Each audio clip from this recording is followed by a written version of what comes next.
You feel good? And remarkably, the answer might actually be yes. That's the goal. You might want to live long, but even more importantly, you want to live well. Thank you very much. Ah, what a rock star welcome. Yeah, I love the stand-up thing. Jill, we'll get straight into it. You speak about your personal experience in your recent book, Happy Never After, and the struggles with your mental health that you had all through your life, really. Can you just give us a sense of what that experience was like then? I was a very fretful child growing up in Scotland. I was very anxious. My mum used to say that I would worry about the day that would never happen, but I always thought that that day would happen because I was very anxious. And I never really thought it was abnormal. I guess I just thought that was what everyone went through until I got older and realized that that wasn't normal. It wasn't normal to stand at your bedroom window waiting for your mum to come home because you thought she might have been run over by a truck. You know, it wasn't normal to look at your phone and wonder why your friend hadn't text messaged you back, and therefore they've probably also been hit by a truck. Like that was sort of my thinking. And I mean, now I think my view of normal has changed. I don't think there is any such thing as normal. I think we're all on the kind of continuum of normality or abnormality, I guess. But anxiety for me, when I was 16, I really started to struggle. I became quite depressed and quite anxious, and I never quite understood why. And then throughout my life, it was a real struggle with panic and anxiety. And then I always thought that if I just achieved all the things in life that we're told will make us happy, if I got to these goals in life, that would be it. And I did. And you did experience a lot of pressure to be happy through all this time too, didn't you? Yeah, I mean, that's what society tells us, that if you have the job and the partner and the home and all the success, then that's what you need to make you happy. And I had all of those things. I had a best-selling book come out, which was a dream come true. I was dating a footballer, which may or may not be the meaning of life. I mean, maybe that wasn't it. And I had my own home. I had great friends. I had a beautiful family. I had all of the things that were meant to make me happy. The book came out. It was a great success, and I completely fell apart. Yes, it was a real hit, and you thought that that's where you were going to attain real happiness, but instead you discovered a real void, an emptiness. Yeah, it was a sort of sense of kind of existential bereavement, like this real yawning chasm inside me, and I felt quite guilty as, a quite privileged white woman in a developed country talking about my sort of first world problems, but I really just felt quite empty, and I couldn't work out why. I had all these things I was told would make me happy, and yet it wasn't enough. And I think that the more that I unpacked that, I realized that it wasn't enough, because underneath it all, I felt like I wasn't enough. And that's what I sort of explore in Happy Never After.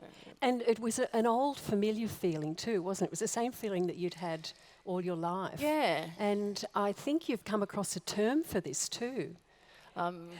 You were talking about, you'd come across a term for this emptiness. Yes, sorry. Recently, so I had this sort of sense of, I've achieved all my goals, why am I miserable?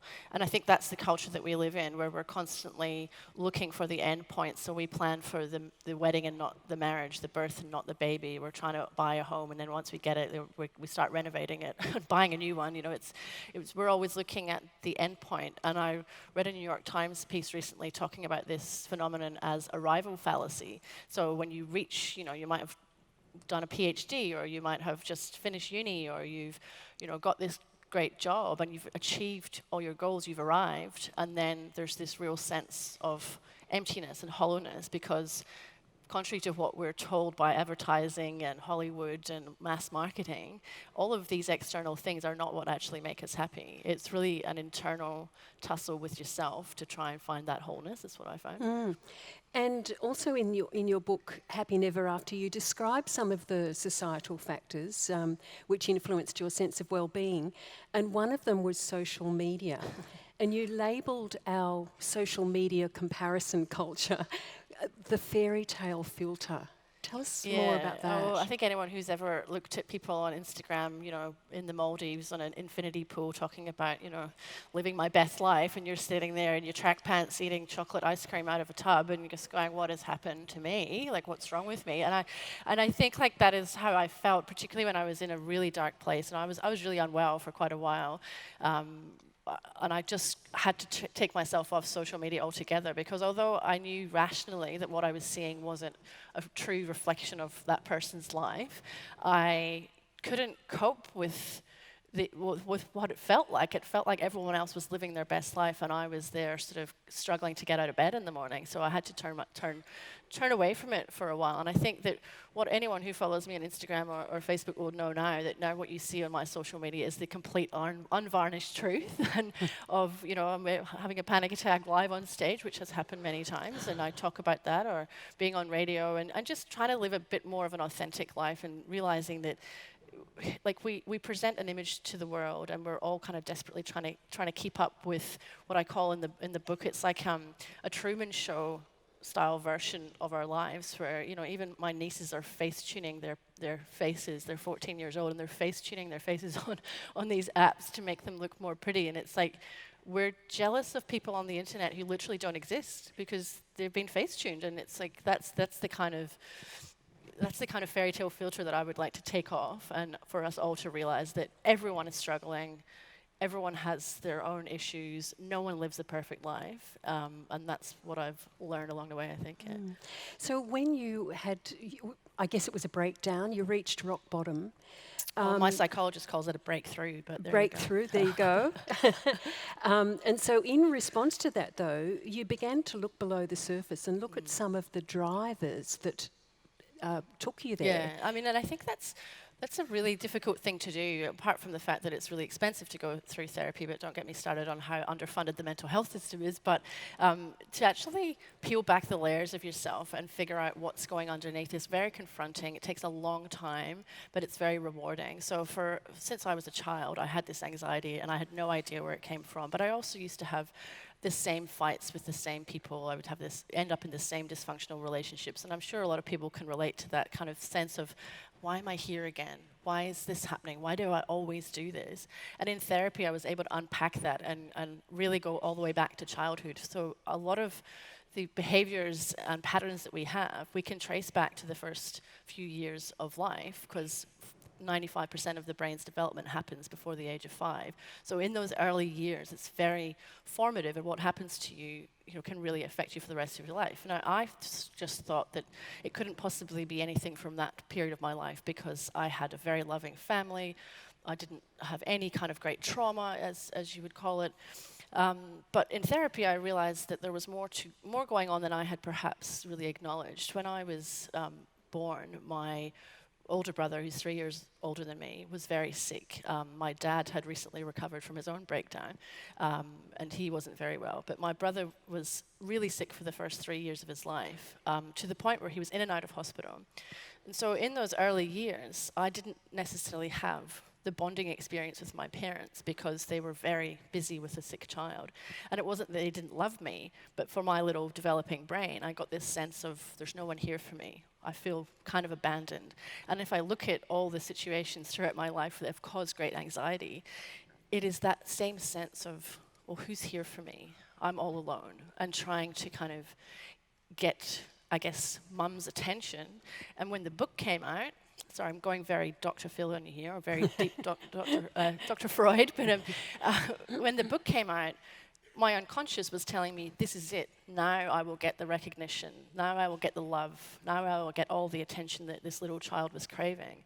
And when it came out and it didn't happen, I just completely fell apart, because I couldn't put these two things together. Now that I understand it, it doesn't mean that I don't ever struggle with anxiety. Right now my heart's beating out my chest, but you'd never know, right? But it just means that I understand it now. I can work with this heart beating out my chest and like give myself some love and understand that this little kid is still feeling the same things that she did back then. And there's a lot of science behind this, so it's not just, they kind of, I think when we talk about inner child, people are like, But really, if you look at Norman Doidge's work in the brain that changes itself, it's all about neuroplasticity and the neural pathways and the connections we make from a very early age and how that affects you throughout your life. So yeah, really bringing those unconscious drivers to light has helped me enormously. Yeah. So having been through this breakthrough, what are the key strategies now that have really helped you and helped you maintain a good level of mental health? I'm back to heavy drinking again. No, I'm not really. Just kidding. Don't say that. That's not on the script. No, that's not in the script. No, definitely not that. A number of things. There's no magic pill, and I think that was part of the trap for me. I was always looking for the magic bullet, like, well, this will be the thing. You know, I'll go to this yoga class and I'll come out all, you know, transformed, and it doesn't happen like that. So, just daily things that I do. I keep a gratitude journal every night, which really helps me. It's not, you know, I think it's not the positive thinking movement which drives me insane. You know, it's not the idea of like just repeat affirmations in the mirror while your house is burning down around you. Like, no, it's more about looking for the chink of light on a dark day, and I find that that's really helpful, and it does actually change the way your brain processes the events around you when you do that on a more regular basis. Compassion is a really important thing for myself, for this little child in me that's freaking out, and giving her love rather than saying, oh, you screwed that up again. Oh, you know, saying giving love is so important, because I have a very, as I describe in the book, a very prolific and loud inner critic who I describe as a cross between Nurse Ratched from One Flew Over the Cuckoo's Nest and Regina George from Mean Girls, who's just like in my head telling me all the ways in which I'm failing. So getting to be friendly with her has helped a lot. Also, there's really good science behind the art of play. So I don't know, when was the last time any of you just danced in the middle of a field for no reason like you did when you were a kid? Like, I actually do that now. So taking myself on dates to try and connect with that part of myself that I think I lost along the way, and realizing that childish kind of innocence in the way that we used to sort of dance like no one's watching, we kind of lose that when we grow up, because we get saddled with responsibility and the adult kind of duty that we all have to kind of carry around. So I do take times to put into my diary dates with myself, because and treat it like I would a date with a partner or a friend.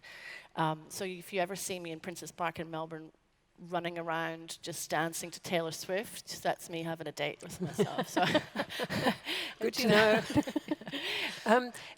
But how important is it to embrace the pain, the human pain that we all experience no matter what? Yeah, that's something that has been so important for me. I talk about in Happy Never After, there's the Japanese art of kintsugi, which is it's an ancient art of repairing broken pottery with powdered gold. And so in that philosophy, nothing is ever beyond repair. And so it's making the broken beautiful.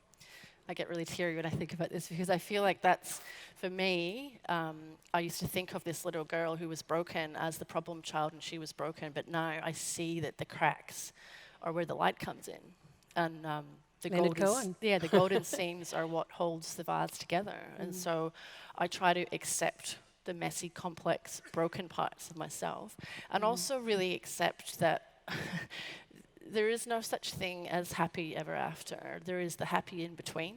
So that's in the moments, whether it's, you know, the way that the light is shining on your cat who's curled up in a corner, or the moments of connection with a friend or a child or a partner, or, you know, just a really, really good breakfast. You know, those just little moments. That's, for me, where happiness is. It's not in the next book or the next great success or finding the next AFL player. Wouldn't do that again, by the way. It's not. Yeah, it's in. And accepting the pain is so important. And I really still struggle with anxiety a lot, but and I find that it passes much more quickly now because I let it in, and, you know, really embracing and making friends with pain rather than trying to push it away, because the more that you push it away, the more uncomfortable you become, which is, you know, I'm not telling you anything that ancient philosophers haven't known in the Eastern traditions for a long time, but I think in the West it's taking us a long time to catch up, because we've had a consumer society who thinks that we can just, you know, buy some like activewear and that'll fix us, or, you know, get like some breathable yoga pants and a Hilux will fix us, but it's like, it's not It's not And really we that. were talking too about the importance of tuning into what's happening in the body and what the signs in the body are, and then how do you interpret those signs? Yeah, so it's difficult when anyone who struggles with panic attacks will know it's a really unpleasant feeling, and I mean even here right now my hands are really clammy and my heart feels a bit kind of fluttery, but there's no danger. It's just my brain has learnt in these situations the fight or flight response. And so what I'm trying to do now is, these are the same feelings you have in your body when you're excited, you know, before you're about to do something really cool. And it's just the way that you interpret them as scary. So now it's just like, oh, cool, I get to like talk to all these people and try and interpret it as something fun rather than terrifying. Because anxiety is really just faulty wiring. It's just messages being interpreted in a particularly not helpful way, I think, yeah. So, no doubt many people, many young men and women in Australia experience what you experience. What do you think we need to do at a societal level to try and alleviate this problem? Ooh, that's a big question, isn't it? I think we need to start listening to each other. I think but it starts from a very early age with kids. My mum and dad always used to say to me, "We just want you to be happy," which they were meant with as a sort of statement of unconditional love. But telling our kids that happiness is the ultimate goal is a real trap. Like we need to be telling kids that to experience the full range of human emotions is to be fully alive. And if you try and push away disappointment and fear and anger and only have happiness, then you're going to end up in a lot of trouble. So I think it's really teaching, and a lot of schools are doing this now, like really investing in emotional intelligence teaching, where they're teaching kids how to recognize their emotions, how to manage them, rather than just go, oh, I feel sad or angry, that there's something wrong with me. Because for a long time, I felt like I was abnormal, and I'm not. I'm just a really complex, messy human like the rest of us, you know. And so I think that starts there, but also we desperately need more money into the mental health system. Like it costs $200 for me to see a psychologist, and we get 10 sessions subsidized a year. It's not enough. So yeah, more money for mental health, but just really sort of teaching kids to really feel comfortable in all of the emotions that they feel and know that that's normal. Thank you so much, Jill. And Jill will be doing some book signing with her book. Sorry, pointing timing's changed. Still got 4 minutes. Goodness. So I'll finish my sentence that Jill will be doing some book signing after this with her book, Happy Never After. So I guess now I'd like to look more closely at what your strategies are and how you think that will help you to maintain your health in the future. I know I was joking before about drinking because my first book was called High Sobriety, and it was about a year off the booze, and then I was like, oh, maybe the next one could be called Nigh Sobriety because I went back to drinking again. But no, with alcohol I have to be really careful. You know, I can have a drink, but if I drink too much, like the rebound effect for me with like, well, what I call hangxiety. If anyone's had a hangover and anxiety at the same time, you know that feeling when you wake up and you're like, what have I done to my life? Like that's hangxiety, and I don't like it very much, so I try to avoid that. Exercise is absolutely a non-negotiable for me. Like if I don't exercise, my brain starts to eat itself, so I have to go to the gym. Journaling, I journal like a 14-year-old girl, like just constantly in my dear diary, you know, like I was journaling backstage about how I was going to approach this event. Like and the journaling. Do you read back the journal? I'm just wondering about that role of journaling. Do you read it back to yourself? It's not pretty, like reading back what you've written, and that's why I keep a gratitude journal, because if I was to read back my journal, and I would see it as a record of a really sad and confused life, but really that's where I get it all out. And so the gratitude journal is a counterweight, because if I only read that, I would think, well, everything's really terrible, because you only go to your journal when things are tough. The gratitude journal, it's telling me actually things are a lot better. I have an app where I record my day every day to remind me when things are really bad. I'm like, oh, everything's always been bad. It's never going to get better. And this app is a different color for a good, bad, you know, terrible day. And I can go back and look at the calendar and see that actually it's been pretty good. There was a few bad days because my brain will lie to me when I'm not well and say, it's always been terrible. So it's good to be able to have a clear record that that's not the case. I have amazing friends, a few of them who I dedicate that Happy Never After to, because they have been an incredible support. What else do I do? Yeah, as I said, just a lot of gratitude and acceptance and trying to be kind to myself. I think we are so harsh. I think particularly women, we're particularly hard on ourselves and have really high standards, and we tend to only look at the failures and not the wins. So I record all my wins, even the small wins, because it's important. I think it's really important to have that sense of gratitude for yourself as well as other people around you. What else? I'm less angry than I used to be. I don't fight with like News Corp columnists on Twitter as much as I used to. Just do that a lot. Like, that's normally a red flag for my mental health. If I'm fighting with Andrew Bolt or whoever, it's like it's not a good idea. Yeah, so I tend to, when I get angry, really try and examine what's going on for me, because it's often, if you think about it, when you're angry, it's really not normally about the situation that's right in front of you. It's about something else. And you know, it's that old ancient proverb that says, when you pick up a hot coal to throw it at an enemy, you only end up with burnt hands. And I feel that that's very much the case. So I try to live in a less angry way and be more kind, and realize that the people who are angry and behaving like Muppets are generally carrying their own struggles, because everyone has an invisible battle that we can't see. And so I try to be more kind, which is hard sometimes when people are challenging, but yeah, that's so yeah, try to be kinder in my approach. Yeah. And I guess the key for you is to really look at what's gone on for you and what the initial drivers were, and you're responding to that. Yeah, and go back to that little girl and give her love and compassion. I think that's great. the answer to it all. Thanks so much, Jill. Thank you. Join Jill for the book signing. Thank you.